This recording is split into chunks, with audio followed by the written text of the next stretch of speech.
Yohane 1. Pachiyambi panali mawu, ndipo mawu anali kwa Mulungu, ndipo mawu ndiye Mulungu. Awa anali pachiyambi kwa Mulungu. Zonse zinalengedwa ndi iye, ndipo kopanda iye sikunalengedwe kanthu kalikonse kulengedwa. Mwa iye munali moyo, ndi moyowu unali kuwunika kwa anthu. Ndipo kuwunikaku kunawala mu mdima, ndi mdimawu sunakuzindikira. Kunali munthu wotumidwa ndi Mulungu, dzina lake ndiye Yohane. Iyeyu anadza mwa umboni kudzachita umboni za kuwunikaku, kuti onse akakhulupirire mwa iye. Iye sindiye kuwunikaku, koma anatumidwa kukachita umboni wa kuwunikaku. Uku ndiko kuwunika kwenikweni kumene kuwunikira anthu onse akulowa m'dziko lapansi. Anali m'dziko lapansi, ndi dziko linalengedwa ndi iye, koma dziko silinamzindikira iye. Anadza kwa zake za iye yekha, ndipo ake amwini yekha sanamulandire iye. Koma onse amene anamulandira iye, kwa iwo anapatsa mphamvu yakukhala ana a Mulungu, kwa iwotu akukhulupirira dzina lake, amene sanabadwe ndi mwazi, kapena ndi chifuniro cha thupi, kapena ndi chifuniro cha munthu, koma cha Mulungu. Ndipo mawu anasandulika thupi, nakhazikika pakati pa ife, ndipo tinaona ulemerero wake, ulemerero wonga wa wobadwa yekha wa Atate, wodzala ndi chisomo ndi choonadi. Yohane achita umboni za iye, nafuwula nati, uyu ndiye amene ndinanena za iye. Wakudzayo pambuyo panga analipo ndisanabadwe ine, chifukwa anakhala woyamba wa ine. Chifukwa mwakudzala kwake tinalandira ife tonse chisomo chosinthana ndi chisomo. Chifukwa chilamulo chinapatsidwa mwa Mose, chisomo ndi choonadi zinadza mwa Yesu Khristu. Kulibe munthu anaona Mulungu nthawi zonse. Mwana wobadwa yekha wakukhala pa chifuwa cha Atate, iyeyu anafotokozera. Ndipo umene ndiwo umboni wa Yohane, pamene Ayuda anatuma kwa iye ansembe ndi Alevi a ku Yerusalemu akamfunse iye, ndiwe yani?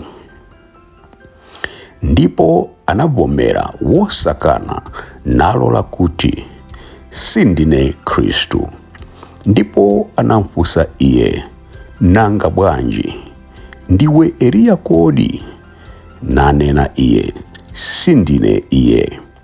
Ndiwe mneneriyo kodi? Nayankha, iyayi. Chifukwa chake anati kwa iye, ndiwe yani? Kuti tibwezere mawu kwa iwo anatituma ife. Unena chiyani za iwe wekha? Anati, ndine mawu awofuwula m'chipululu, lungamisani njira ya Ambuye, monga anati Yesaya mneneriyo. Ndipo otumidwawo anali akwa Afarisi.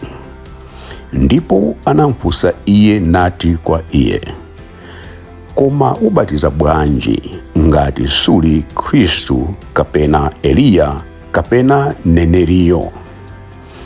Yohane anawayankha nati, ine ndibatiza ndi madzi. Pakati pa inu payimirira amene simumudziwa, ndiye wakudza pambuyo panga, amene sindiyenera kumasulira lamba la nsapato yake.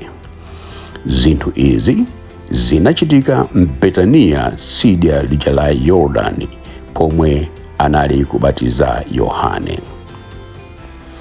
Mmawa mwake anaona Yesu ali nkudza kwa iye, nanena, onani mwana wankhosa wa Mulungu amene achosa tchimo lake la dziko lapansi. Ndipo iye amene ndinati za iye pambuyo panga pali nkudza munthu amene analipo ndisanabadwe ine, pakuti anali woyamba wa ine.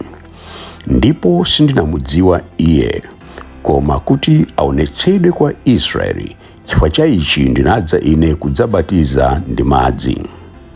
Ndipo Yohane anachita umboni nati, ndinaona Mzimu ali kutsika kuchokera kumwamba monga nkhunda nakhalabe pa iye. Ndipo sindinamudziwa iye, koma wonditumayo kudzabatiza ndi madzi, iyeyu ananena ndi ine, amene udzaona Mzimu atsikira nakhala pa iye, yemweyu ndiye wakubatiza ndi Mzimu woyera. Ndipo ndaona ine, ndipo ndachita umboni kuti Mwana wa Mulungu ndiye mweyu. Mmawa mwakenso anali kuyimirira Yohane ndi awiri a ophunzira ake. Ndipo poyang'ana Yesu ali kuyenda anati, onani Mwana Wankhosa wa Mulungu. Ndipo ophunzira awiriwo anamva iye ali nkulankhula namutsata Yesu. Koma Yesu anachewuka napenya iwo ali kumutsata, nanena nawo, mukufuna chiyani? Ndipo anati kwa iye, Rabi, ndiko kunena posandulika mphunzitsi, mukhala kuti? Nanena nawo, tiyeni mukaone. Pamenepo anadza naona kumene anakhala, nakhala ndi iye tsiku lomwelo. Panali monga ola la 10. Andrea, m'bale wake wa Simoni Petro, anali mmodzi wa awiriwo. Anamva Yohane namutsata iye. Anayamba iye kupeza m'bale wake yekha Simoni, nanena naye, tapeza ife Mesiya, ndiko kusandulika Khristu. Anadza naye kwa Yesu. Mene anamuyang'ana iye anati, uli Simoni mwana wa Yohane, udzatchedwa Kefa, ndiko kusandulika Petro. Mmawa mwake anafuna kutuluka kunka ku Galileya, napeza Filipo. Ndipo Yesu ananena naye, tsata ine. Koma Filipo anali wa ku Betsaida, mudzi wa Andrea ndi Petro. Filipo anapeza Natanieli nanena naye, iye amene Mose analembera za iye m'chilamulo ndi aneneri, tampeza, ndiye Yesu mwana wa Yosefe wa ku Nazareti. Natanieli anati kwa iye, ku Nazareti nkutha kuchokera kanthu kabwino kodi?